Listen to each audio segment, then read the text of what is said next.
Teorema de Pitágoras es uno de los temas de geometría más famosos por su sencillez y sus múltiples aplicaciones. Para entender de qué trata, comencemos con algo de teoría y conceptos, previos a analizar el enunciado. Primeramente, enfatizamos que la geometría es la rama de las matemáticas que se encarga del estudio del espacio. Generalizando, podríamos decir de que el espacio está formado por tres dimensiones: largo, ancho y profundidad. La geometría euclidiana o geometría plana, como también se le conoce, pues se enfoca únicamente en dos dimensiones, es decir, en el largo y el ancho de las figuras. Las figuras en este tema son formas con cierto número de lados o segmentos. La primera figura que se forma con tres segmentos rectilíneos es el triángulo.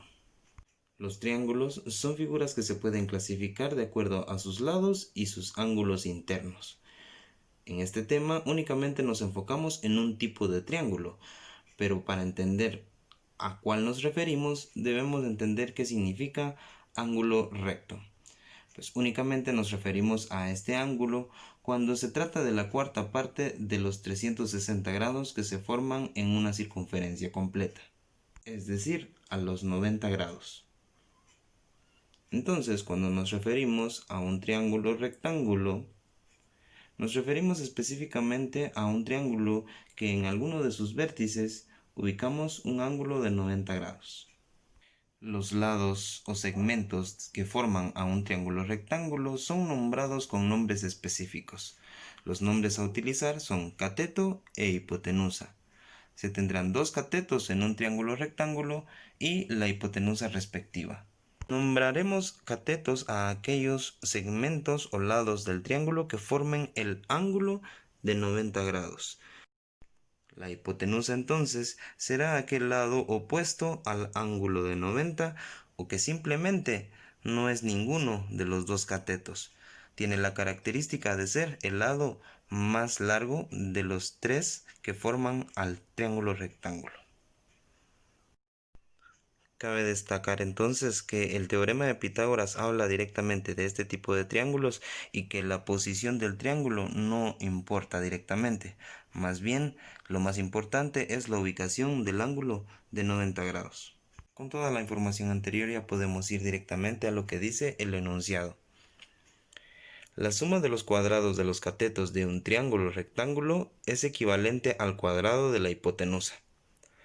Para comprender y analizar un poco mejor este enunciado, podemos ir directamente a una conceptualización visual, es decir, a una imagen de un triángulo rectángulo formando cuadrados en cada uno de sus lados, para que así entendamos que cuando nos referimos a los cuadrados de los catetos y al cuadrado de la hipotenusa, precisamente nos enfocamos en esos cuadrados.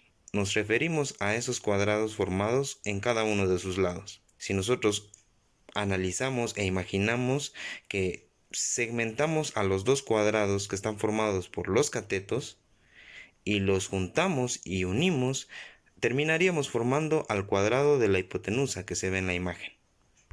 Recurriendo al planteamiento de ecuaciones, entonces podemos decir de que la ecuación del enunciado queda de la siguiente manera: la suma de los cuadrados de los dos catetos es equivalente al cuadrado de la hipotenusa, que también se puede interpretar como el cuadrado de la hipotenusa equivalente a la suma del cuadrado de los dos catetos.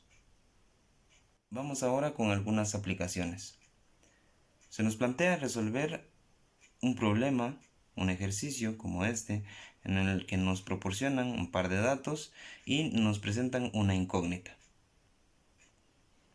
Podemos identificar que es un triángulo rectángulo porque tiene identificado el ángulo de 90 en uno de los vértices, y pues simplemente sabemos que 6 y 8 entonces son sus catetos y x sería la hipotenusa.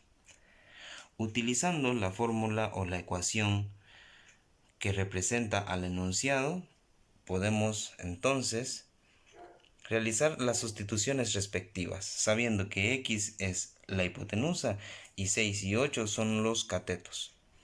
Entonces, recordando, podemos decir, o sustituyendo los valores, podemos utilizar la siguiente forma, en donde precisamente estamos sustituyendo hipotenusa en el lugar de C, 6 en el lugar de A y 8 en el lugar de B. Ya sin los paréntesis quedaría de la siguiente forma: x al cuadrado igual, elevando de una vez 6 al cuadrado nos quedaría 36 y 8 al cuadrado nos quedaría 64. Realizando la suma respectiva nos quedaría un valor de 100, y despejando el valor de x, que ya que 2 es potencia, al miembro número 2 pasa como raíz del valor, que en ese caso sería 10. Tomando en cuenta el valor positivo de la raíz, entonces tenemos que x es equivalente a 10 metros. Y para resolver un problema, pues lo más importante es la representación gráfica.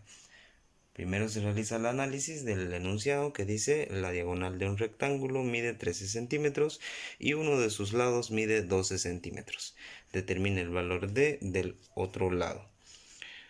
Pues por comprensión de lectura podemos realizar un pequeño diagrama que represente lo que dice el problema, y entendemos que la diagonal de las que nos habla es la del valor de 13 centímetros, uno de sus lados es el de 12 centímetros y el otro lado del rectángulo formado sería el que hay que determinar.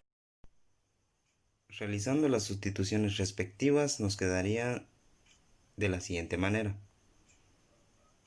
operando las potencias y despejando el valor de, tenemos este procedimiento que nos llega a dar el valor de 5 centímetros.